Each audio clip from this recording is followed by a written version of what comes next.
Hi, everybody. I decided I'm just going to wrap up these course comments um, by combining this stuff at the end, and I'll explain why. The chapters are so they're very detailed about lots of different activities and ways to approach teaching and learning in very specific ways, like whether it's toward community stuff or self-help stuff or whatever. And I thought I could break all those down, but honestly, reading the chapters, which I know you did, it give you a lot of information that you need. So I just kind of took a nose around in the chapters again, and I thought, well, what really resonates with me, um, as somebody who has worked in this field before. And I guess one of the big things is the physical state of children, whether it's like a physical, disability or whether it's an illness. And I would just throw in there the sensory things that go into that and how that interplay of things. Those are really important things for you to continue to explore if you want to work in this area of special education. For example, knowing things like the primitive reflexes, the STNR, ATNR, TLR, the hypertonic, hypotonic style kid, hypertonic like this, and hypotonic kind of low tone. Knowing those things knowing about those things and being able to support those children is extremely important because to me, one of the biggest things that I learned out of my time in working in this area of special education was positioning, was how to position students. I put something up that was kind of old, I think. It was the only thing I could find that showed somebody positioning students on equipment. But here's the two biggies. I mean, there's more than that, actually. But instructionally speaking, I think these are the two biggies. For me, the two biggies, now I'm talking about with kids who are really pretty low functioning, was to get them at a place where they could be at my eye level and could do anything to bring their hands together to midline so we could work together in midline. Okay? So, my point in telling you what I did, showed you what I did just now, is that literally became something I did like a lot, was look for positions to get kids here with me and able to use their hands. So I'm talking about kids now who had physical disabilities of some sort. Like let's just use cerebral palsy. It's kind of just easy, well known. So you've got somebody whose arms are arching this way, and what you want to do in getting them next to you and positioned is to get their arms close enough this way so they might be able to utilize some kind of grasp, hand grasp, to take a toy, to choose something. You get the point. Okay. The positioning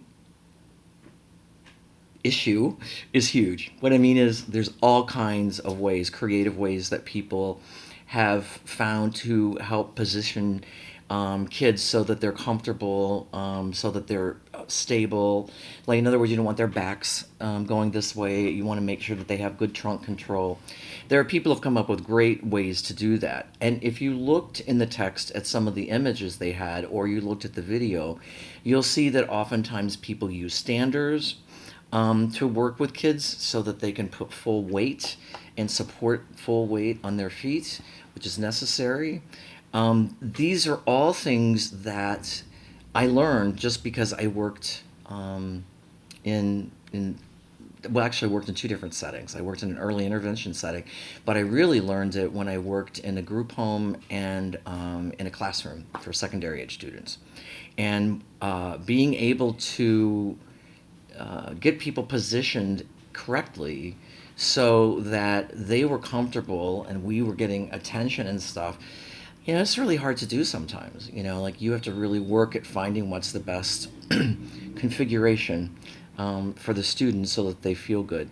But anyway, do pay attention to that, or at least just be aware of that. That one of the things that we have to really work on is make sure that people are in the best position for learning, and for a lot of the students that we work with, to be sure that they stay connected in the world, frankly, and it's really important.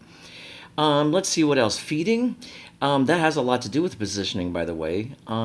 You may be, well, if you work in this area of special ed, you most likely will be involved in some sort of feeding programs for kids, because a number of things impact the ability to eat and to swallow.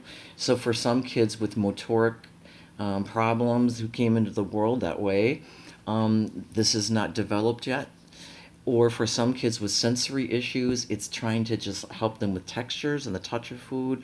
With some kids who clench, you're doing this and helping them be able to be ready to eat.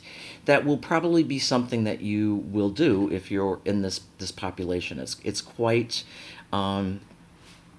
common, actually, because of the developmental delays that the students bring.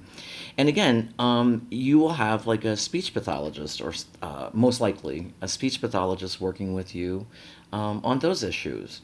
So I didn't have to learn how to help kids on my own. I was trained how to do it, but was involved in a lot of feeding protocols and things that go on. So that those are just two that stuck out to me. It's like, wow, yeah, I really did do a lot of feeding, well, toileting as well, but I did a lot of feeding and a lot of helping position for all kinds of things.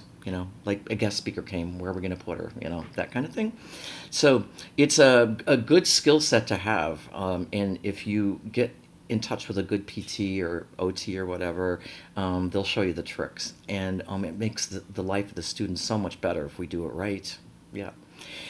Just be sure that you're prepared for things like seizures. I know that sounds stupid, but just make sure, because I've had kids with medical issues before where I completely forgot about them. And I mean, I can't, thankfully, nothing ever happened, but my point is, just make sure you have a plan of action, like that if there's a seizure, do the students leave the room? Is it, depends on the type of seizure, all that stuff. Just make sure you have that stuff down, because when something hits you out of the clear blue, sometimes if you're like me and panic a little bit and go, oh no, what was the seizure memo? Huh? Make sure you got it down. I'm sure you're all better at that than I am. Okay, also, there's no better population in the world for looking at UDL. And I know I don't need to talk to you about UDL a lot, because you have it down, I'm sure, by now. But really, the ability to alter the curriculum so that it's accessible is just incredibly important to do. And one of the things that I have found to be useful time and time again is using thematic instruction. If you can tie something in, then you know you're just going to get a big bang for your buck. That's what's going to happen. And sometimes it's a little dicey. Like, we had this guy that I was working with at this high school, and we were trying to decide if we should let him do like stuff he wanted to do, like on his free time, which we're like, it's his free time. But he was on these really silly little, I don't know, like really immature games, like what's the Thomas the Train, whatever that, something like that.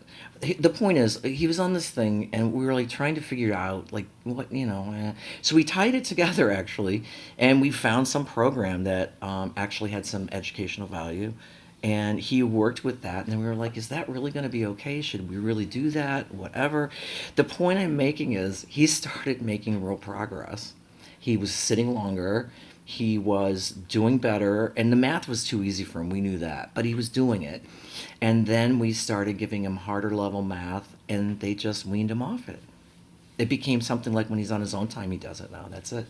But I mean, we all were like, we shouldn't be doing this. Like, we're just giving into this like kind of childlike thing or whatever. But it really worked for him. So, try to think what you can think what you can find that really brings the life into somebody.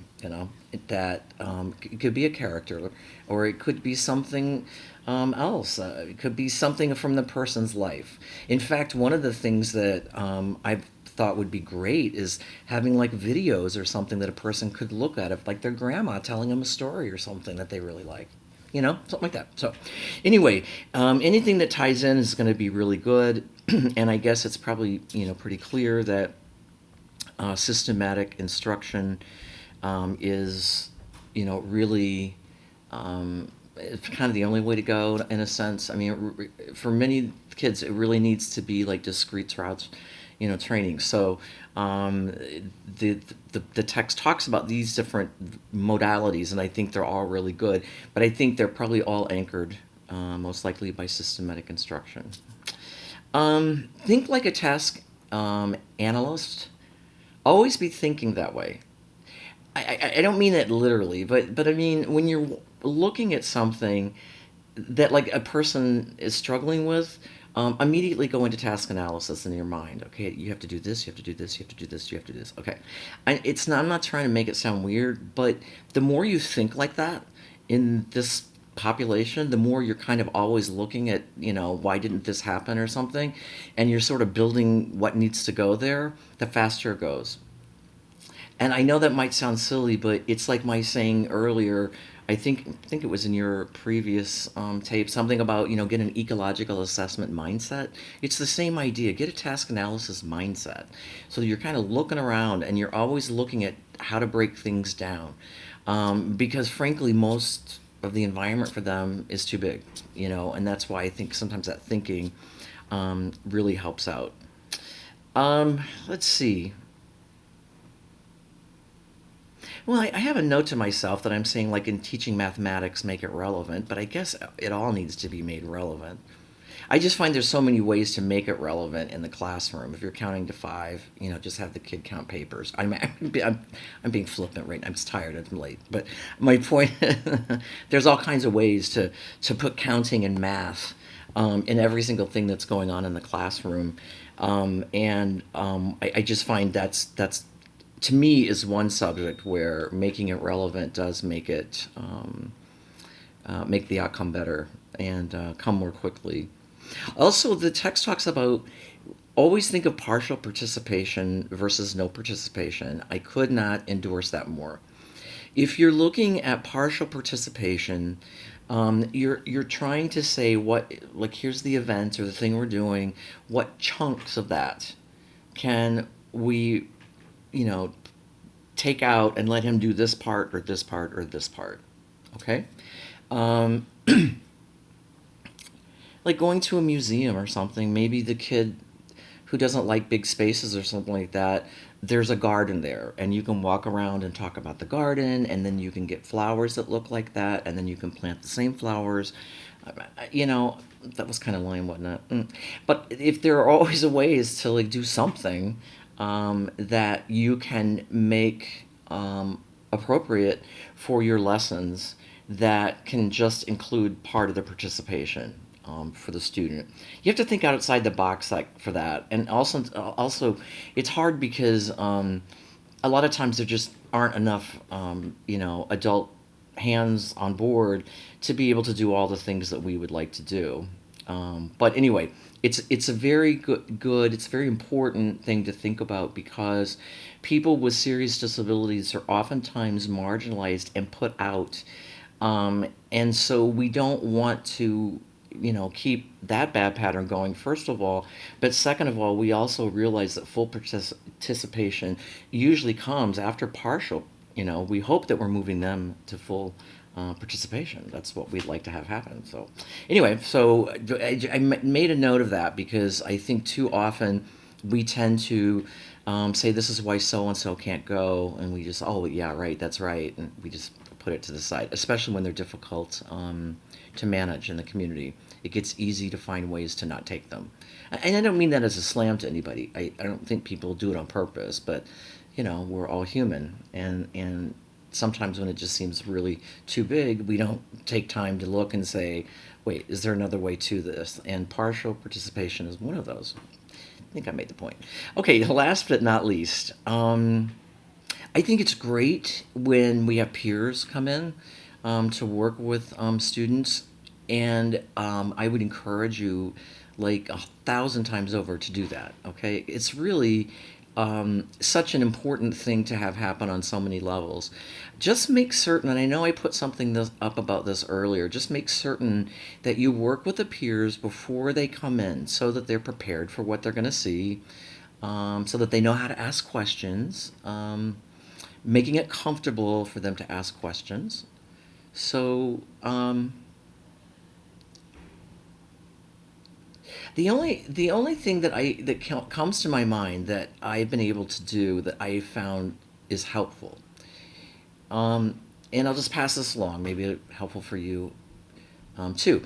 When I've had kids, typically developing kids coming in, and there was some very very odd behavior. Okay, I would state what the behavior is in the most pro social way I could say it, and then move on. Okay, I'm thinking of an example of where this one girl is always screaming out, and all of a sudden she starts screaming really loud. Okay, and these kids are in there, and I said, "Oh, that's when she wants to get something bad. You guys, you know how like in class you go ooh ooh ooh like that?" And I go, "That's how she does it." That's what I said. They all went, "Oh, okay." That's what I'm talking about. If you can figure out a way to normalize it and just say it like, yeah, like she really wants her needs met, but it's like that's not what you would say to a fourth grader. She has regulatory issues. If you can think of ways to say things that are normative, I find kids just get it and go on, and that's really how we want them to feel around the students, that they are like we are. They're just different. And I know that sounded funny, but I'm serious. Like, she just wants to get her way or get somebody to pay attention, and she does it like that. That's just like I do it, but a little different. So if you can get that across to kids, it works out really quite well. So, okay, well, I'm going to let you go. I've enjoyed talking to you on these videos, and now I will get to D2L and look at your work. I'm sure it's going to be great. Take care.